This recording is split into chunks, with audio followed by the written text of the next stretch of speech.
Hey, my name is Chad. On this channel, yep, we like to make stuff, but not today. Today we're going to kick off the new year with a small shop tour. This is my shop. It's actually the back of my garage in the house where I live. And we're standing out here on the back porch in a little snowstorm, which is the first snowstorm of the season, the first snow of the season, the first snow of the year. So it's really cold out here, so let's get inside and get warmed up.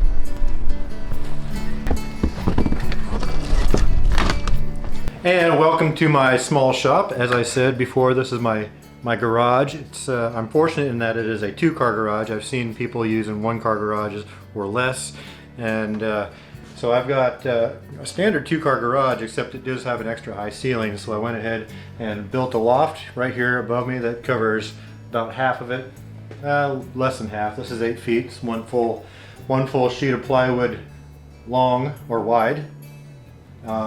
And it also gives me some extra storage space in the rafters for some extra wood. So as we flip around 180 degrees, here is the rest of my garage. Like I said, standard size garage, but it does have a super extra tall ceiling. And here is the back door, and there is the door to my house with, you know, the stairs that come down here. So you see that there's the level of my first floor, and then going up that stairway is the loft that I built shelving. I added shelving space, and there's a lot of extra square footage that I added just by adding this loft. And I'll tell you, I spent probably $600 on just the loft. So I think that was a really good deal. I've got a ton of use out of that up there. Okay, and up here on this overhead shelf is where I keep a lot of my paints and aerosol can stuff. So I can just reach it. Sometimes I need to get a ladder to get up and really dig for some of the stuff in the back, but it's out of the way and semi-accessible. Power management. Power is at a premium, so I've got things like surge protector strip here on the workbench. I got lights everywhere. Lighting is always a problem in here, it seems like, no matter how many LEDs I put up. I've got an extension cord spool here, extra extension cords over there. Extension cords going everywhere because I've only got I've got one outlet here, an outlet here, an outlet there. Do I really only have 3 outlets? I've got nothing on that wall, that's for certain. Yeah, I've only got 3 outlets in here. Actually, there's an outlet right up there, right there. And then I've got, you can't see it because the light, but that light fixture is got outlets coming off of it. So whenever I turn the lights on, it turns on all the lights that are stuck here on the door. Check out these lights are attached to the door, so when I raise the door, the lights are actually overhead, and it works out pretty good. Got a set of LEDs there and another set right there, and just I got lights everywhere. It just never seems to be enough because there's always a shadow. Speaking of power management, I can't run too many things at once, otherwise I'll start throwing breakers. For example, I can't run a CNC machine and this at the same time. Actually, I think I can, but I don't. What I definitely cannot run at the same time is the vacuum cleaner along with either one of these machines. So we'll head up to the loft a little later, but first I want to show you the main features of my shop as far as tools go. I went ahead and got rid of my contractor style table saw in favor of a regular arm saw. Now these things are a dime a dozen. You can pick them up any day on Facebook Marketplace. They've got their critics. You know, they can be dangerous, but they can also like eliminate, like these don't have kickback issues like a table saw does. So there is that. So this is basically for crosscuts. As long as you got the bed set up well, it's a good tool, and the right blade on it. And right here is my Laguna 1412 bandsaw. It's got extra wide throat and a lot of clearance for doing book match and veneers. I use those a lot for the different kinds of plaques that I do. And if you look right here, these are the garage door panels that make perfect storage for my extra bands for the bandsaw. They just store right there and they go up and down and just they live there. So I think that was a pretty good feature, an accidental feature anyway. Let's see, right here I got my DeWalt planer. This was a great addition to my shop last year. For Christmas I added the outfeed tables, the in and out feed tables. I think those are quite necessary. I've also got the digital readout for setting my height on the plane. Let's see, right here I've got my Grizzly thickness sander. It's basically a planer with a sanding drum, so you get finer cuts. And I'll open that up and show you exactly what it is if you don't know already. So this is a conveyor belt that feeds in under these rollers, holding the piece down, and see if I can do this one-handed. There we go. And then this is the sanding drum. It takes these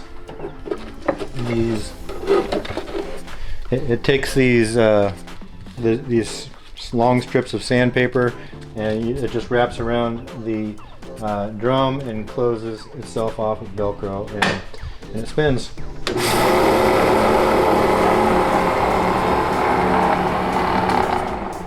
But don't touch that, it'll eat you. Let's see, I can put that back a little later. And then I've got the rigid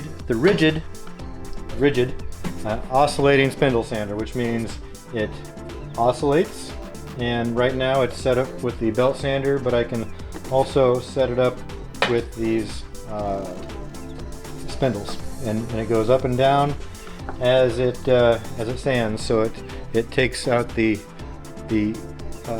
pattern of the cross sanding marks, the cross tooling marks. So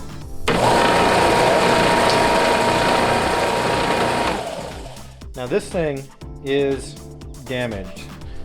So in all my military moves, at some point somebody had stored something on top of this in a truck, and the actual spindle is a little bit cattywampus, so it wobbles. I'm going to get rid of this and either upgrade or just replace it, but that's been a tool that has gotten a lot of use out of the years with me, so I may just replace it because it's a good machine.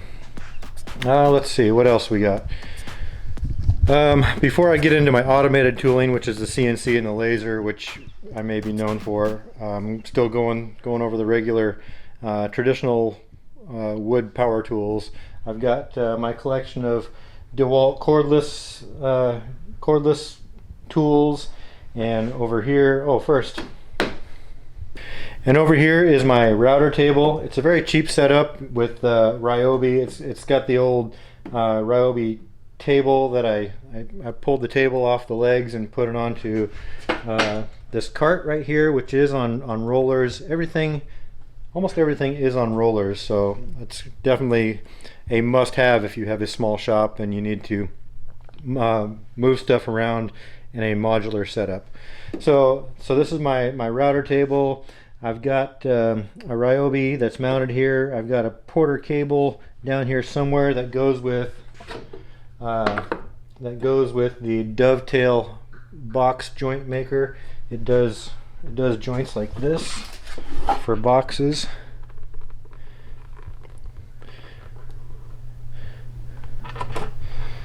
So you can make boxes, which are always useful. And then if we come over here, I've got a Delta drill press station. That's not going anywhere. It's heavy.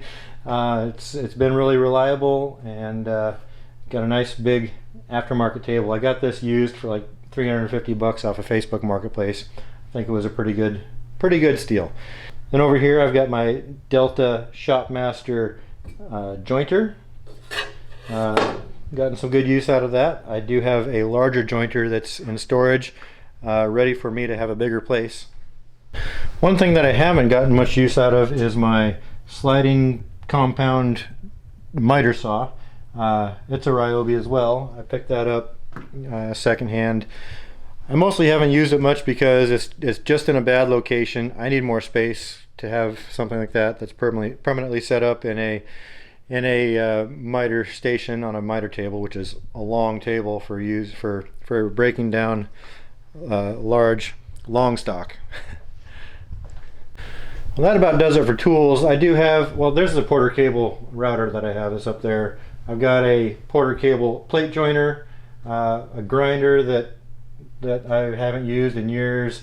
I've got a jigsaw. I've got a corded drill, and I've got a couple sawzalls. And I've got a cordless sawzall. I've got a corded oscillating sander. But I've also got a cordless sander right here. Random orbiting sander, not oscillating. Random orbiting sander. And then I've got like a circular saw down there, just standard stuff. Let's see.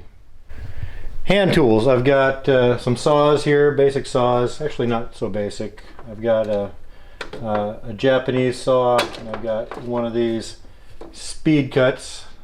Some cut on the pull, some cut on the push. Hacksaw, coping saw, another hacksaw. This is a flush cut saw.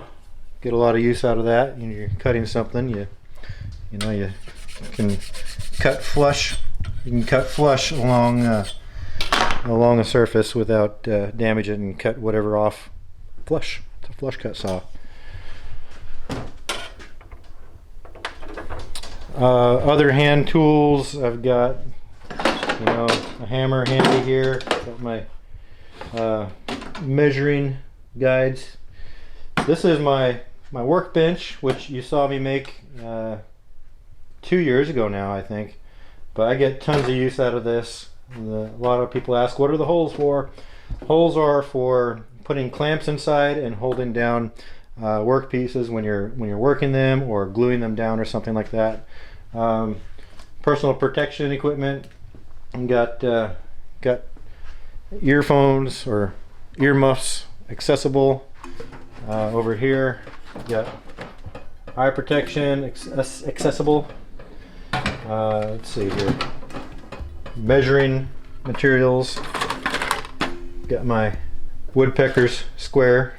Thanks, Markin. Let's see. Chisels, files,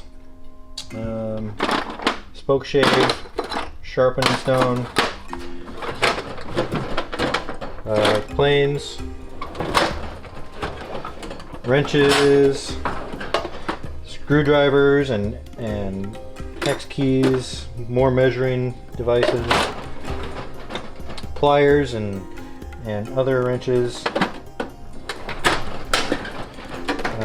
Getting into the miscellaneous drawer here. Got some air hose accessories. Other miscellaneous stuff. Actually, there's a lot of electrician stuff in here. Here's a heat gun, stapler, soldering iron. Yeah, mostly electrical stuff. This is laser specialty stuff. There's a blower. Here's a laser toolkit. Here's a rotary attachment for the laser. We'll get into that here in a second. Over here on this wall, we've got some things that I've made. Basically, these are the things that are mistakes. So I just put them on display back here. They're still good enough to look at. There's my wood burning birch wood. This here is a guard tower, which is a model of the guard towers they use at Guantanamo Bay. They had me make up a bunch of those for centerpieces on their tables. So I kept one as a model and an example, so I can remake them again if I ever get another order for that. Some other hand tools back here. Okay, back here under the stairs I've got the rest of the ash tree that I had milled up about 15 years ago. Got some other lumber stored back here, some other storage. Then we got some more wood that I could be storing up here in the rafters. I'll probably do that here after this, because this is the cleanest the shop has been in a while. Right here I've got a scrap wood bin. I got a bunch of flat veneer stuff that can be used. Stick those in the laser, I can get whatever shape out of them. A bunch of cherry bits. So, scrap wood management. That is something that I'm trying to get ahead of in the year to come, because I haven't mentioned yet, but we're gonna try to be moving out of here, and well, I guess as soon as I can, but we kind of need a reason to move, like a job at whatever new location we're going to be. So, you know, I got to get rid of stuff like this. So in general, scrap wood management has been a problem for me because I'm kind of a hoarder. So I don't know if you know, but you know, a piece of wood like this costs about 10 to 12 bucks per board foot, and so when you buy one whole board, it's like 150 bucks or something. So you kind of want to save every little piece and get as much use out of every little piece as you can. So I tend to hoard all the scraps, and they don't usually get used that much. So I thought of an idea. I have an idea for scrap wood management. Every day I'm going to come down here and throw one piece away. Just use it or lose it. That's what I'm going to do. So over a month, that's 30 pieces, right? You know, I think there's at least a good amount of here, a good amount that I can get rid of if I keep that up, and it might encourage me to actually use some of those pieces. Almost forgot, back to the cart that you saw me make in a previous video. This is also my vacuum station. So in here I've got my shop vac that sucks from a bucket that creates a vortex and comes out here, and this is where you suck up the extra dust. So like right here, it's hooked into the bandsaw. So the concept is that the wind and the dust spin around and the heavy stuff drops out, while the suctioning air, the negative pressure air, goes through here and into the shop vac without clogging up your filters, and it makes your shop vac filter last longer.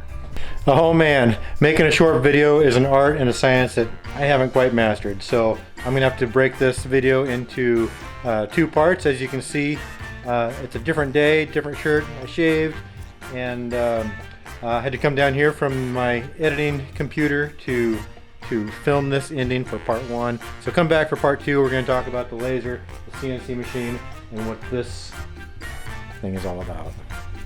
All right, I'll see you later. Tomorrow, in fact.